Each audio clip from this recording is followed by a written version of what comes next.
I'm Brandon Lang. This is your Wednesday, January 21st edition of My Two Cents. In a moment, we're going to break down Loyola Marymount and Seattle in college basketball. We'll have that and a take on the national championship game. All that coming your way in just a moment. And yes, speaking of the national championship game, we closed out an epic college football season with the 150 dime winner on Miami plus the points over Indiana, and that brings the finishing touches to a, you got it, 11-4 bowl season. You got it, 21-8 college football run to close the season. And overall, the college football record, 39-22, the $10 better made well over $10,000. College football is now over. And after that 150 dime winner number 2 in a row off the Patriots Sunday in the NFL, where the NFL run is 26-16, my last 42. We got football coming up this weekend. Now it's back to college basketball. Yes, dropped the 25 dimer yesterday on Buffalo. But if you think for 1 second I'm worried about my college basketball opinion, let me remind you this from a guy who started the NFL season 0-8 and came back to have a winning NFL season as we roll into Sunday. This from a guy who delivered a winning November to you. This is a guy that delivered a winning December to you. This is a guy that has delivered a winning January to you so far. And the bottom line, a $10 better the last 71 days is sitting comfortably at $13,820. The goal at hand, we have 4 days of college basketball before we get to the weekend. We'll have 6 days of college basketball next week before the Super Bowl.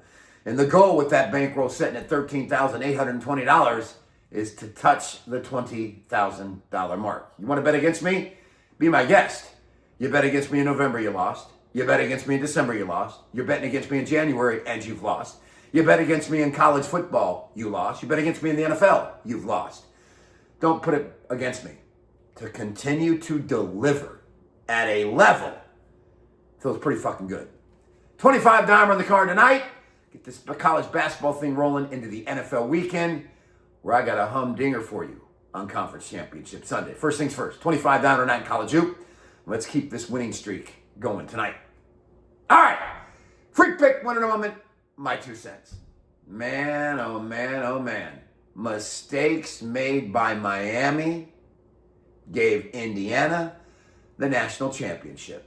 Let's first start out that Miami's defensive coordinator, Alex Heatherman, was made a little bitch by the offensive staff of Indiana. Multiple 3rd down and 7 runs for a first down, but the big one, just over 9 minutes to go, 4th down and 5 of a 17-14 game at the Miami 12-yard line. Heatherman showed a defensive formation. Cignetti was going to kick a field goal. Cignetti calls timeout. Miami goes over to the sideline. And Heatherman comes out in the same exact formation as Cignetti had seen. They stayed with the quarterback draw. Touchdown. You would think Heatherman, having worked for Cignetti 3 years at James Madison, would change it up, would know what's going on.